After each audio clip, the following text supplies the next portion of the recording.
حضرت سلیمان علیہ السلام کا مکمل واقعہ۔ بسم اللہ الرحمن الرحیم۔ اللہ رب العزت نے قرآن مجید میں حضرت سلیمان علیہ السلام کا ذکر بارہا فرمایا ہے۔ آپ نبی بھی تھے، بادشاہ بھی، اور ان کو اللہ تعالیٰ نے ایسی عظیم سلطنت عطا فرمائی تھی جس کی مثال دنیا میں نہ پہلے کبھی تھی اور نہ بعد میں ہوگی۔ نسب اور ابتدائی زندگی۔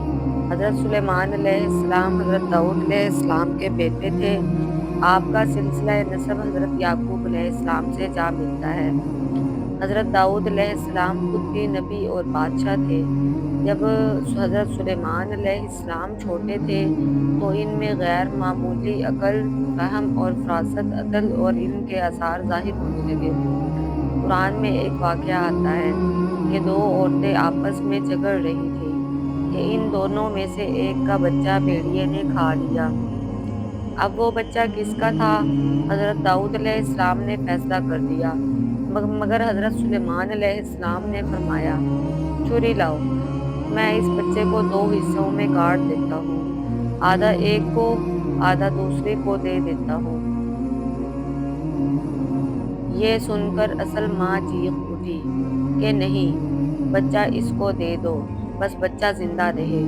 حضرت سلیمان علیہ السلام نے فرمایا، یہی اس کی حقیقی ماں ہے۔ اللہ تعالیٰ نے بچپن ہی سے آپ کو حکمت عطا فرما دی تھی۔ بادشاہت اور نعمتیں۔ جب حضرت داؤد علیہ السلام کا وصال ہوا تو اللہ تعالیٰ نے حضرت سلیمان علیہ السلام کو نہ صرف نبوت عطا فرمائی بلکہ ان کے والد کی سلطنت بھی دے دی۔ قرآن میں ہے، اور ہم نے داؤد کو سلیمان عطا کیا، وہ کیا اچھا بندہ تھا، بے شک وہ اللہ کی طرف رجوع کرنے والا تھا۔ سورہ صاد آیت نمبر 30۔ اللہ تعالیٰ نے حضرت سلیمان علیہ السلام کو جنات، انسانوں، پرندوں، ہواؤں سب پر تسلط عطا فرمایا۔ آپ کا لشکر ان تمام مخلوقات پر مشتمل تھا۔ آپ جس سمت کو حکم دیتے، ہوائیں آپ کا حکم بجا لاتی، پرندے پیغام لے کر اڑتے اور جنات آپ کے حکم سے محلات بناتے۔ جنات اور ان پر حکومت۔ اللہ تعالیٰ نے جنات کو آپ کے تابع کر دیا تھا۔ وہ آپ کے حکم سے عمارتیں بناتے، سمندر میں غوطے لگاتے، سونا چاندی نکالتے اور مختلف کام سر انجام دیتے۔ قرآن کہتا ہے، اور ہم نے جنات میں سے کچھ کو اس کے تابع کر دیا جو اس کے حکم سے اور اس کے آگے کام کرتے تھے، اور ہم ان کی حفاظت کر رہے تھے۔ سورہ انبیاء آیت نمبر 82۔ ہواؤں پر قابو۔ اللہ تعالیٰ نے آپ کو ہوا پر بھی مکمل اختیار عطا فرمایا۔ جب آپ چاہتے، ہوا تیز ہو کر آپ کے تخت کو دور دراز ملکوں تک لے جاتی۔ قرآن میں ہے، اور ہم نے سلیمان کے لیے ہوا کو مسخر کر دیا جو اس کے حکم سے نرم بہتی تھی، جس طرف کو چاہتا۔ سورہ صاد آیت نمبر 32۔ پرندوں کی زبان کا علم۔ حضرت سلیمان علیہ السلام کو پرندوں اور جانوروں کی زبان سمجھنے کی صلاحیت بھی عطا کی گئی تھی۔ قرآن میں ارشاد ہے، اور سلیمان داؤد کا وارث ہوا اور کہا، اے لوگو، ہمیں پرندوں کی بولی سکھائی گئی ہے اور ہمیں ہر چیز دی گئی ہے، بے شک یہ واضح فضل ہے۔ سورۃ النمل آیت نمبر 16۔ ہدہد اور ملکہ بلقیس کا واقعہ۔ ایک دن حضرت سلیمان علیہ السلام اپنے لشکر کا جائزہ لے رہے تھے۔ سب مخلوقات قطاروں میں کھڑی تھیں، انسان، جنات، پرندے۔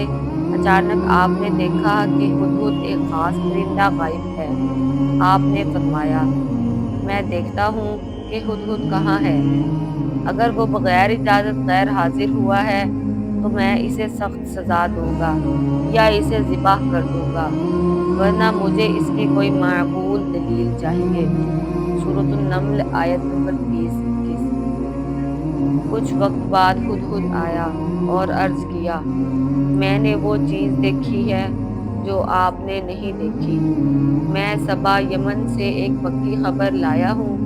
وہاں ایک عورت ان کی بادشاہت کرتی ہے، اسے ہر چیز دی گئی ہے اور اس کا ایک عظیم تخت ہے، لیکن وہ اور اس کی قوم سورج کی عبادت کرتے ہیں اللہ کی بجائے۔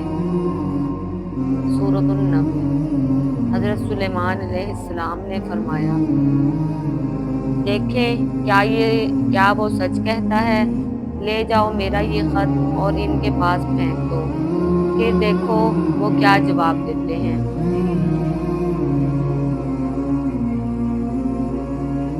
ہدہد نے وہ خط بلقیس کے محل میں جا کر گرا دیا۔ بلقیس نے خط پڑھا جس میں لکھا تھا، یہ سلیمان کی طرف سے ہے جو کہتا ہے، بسم اللہ الرحمن الرحیم، میرے سامنے سرکشی نہ کرو اور اسلام لے آؤ۔ ملکہ بلقیس نے اپنے سرداروں سے مشورہ کیا۔ انہوں نے کہا، ہم طاقتور ہیں لیکن فیصلہ آپ کا ہے۔ بلقیس نے حکمت سے کہا، میں پہلے ان کی حقیقت معلوم کروں گی۔ میں سلیمان کو تحفہ بھیجتی ہوں، اگر وہ بادشاہ ہے تو خوش ہوگا، اگر نبی ہے تو تحفہ قبول نہیں کرے گا۔ جب تحفہ حضرت سلیمان علیہ السلام کے پاس پہنچا تو آپ نے فرمایا، کیا تم مجھے مال سے مدد دینا چاہتے ہو؟ جو کچھ اللہ نے مجھے دیا ہے وہ تمہارے مال سے بہتر ہے، تم اپنے تحفے واپس لے جاؤ۔ ہم ان کے پاس لشکر لے کر جائیں گے جن کا مقابلہ وہ نہ کر سکیں گے۔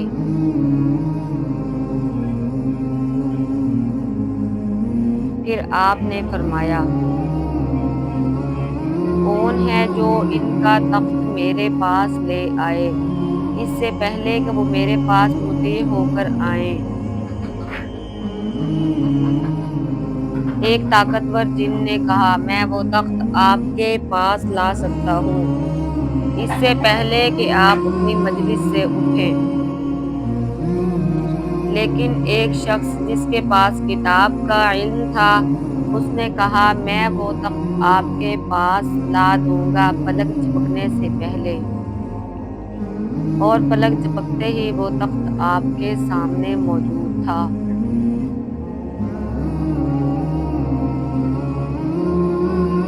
آیت نمبر 38-40۔ حضرت سلیمان علیہ السلام نے فرمایا، یہ میرے رب کا فضل ہے تاکہ وہ مجھے آزمائے کہ میں شکر کرتا ہوں یا ناشکری۔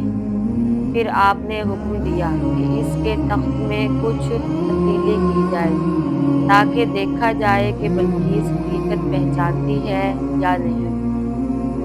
جب وہ آئیں تو سلیمان علیہ السلام نے پوچھا، کیا تمہارا تخت ایسا ہی ہے؟ بلقیس نے جواب دیا، یہ تو گویا وہی ہے۔ پھر حضرت سلیمان علیہ السلام نے انہیں قلعہ نما محل دکھایا جس کا فرش شیشے کا تھا اور اس کے نیچے پانی بہہ رہا تھا۔ بلقیس نے سمجھا کہ پانی ہے اور اس نے اپنا لباس تھوڑا اٹھایا۔ حضرت سلیمان علیہ السلام نے فرمایا، یہ شیشے کا فرش ہے۔ اس پر بلقیس نے کہا، میں نے اپنے نفس پر ظلم کیا اور اب میں سلیمان کے ساتھ اللہ رب العالمین پر ایمان لاتی ہوں۔ سورۃ النمل آیت نمبر 44۔ عدل اور انصاف۔ حضرت سلیمان علیہ السلام اپنی بادشاہت میں عدل کے پیکر تھے۔ وہ ہر فیصلے میں اللہ سے رہنمائی طلب کرتے۔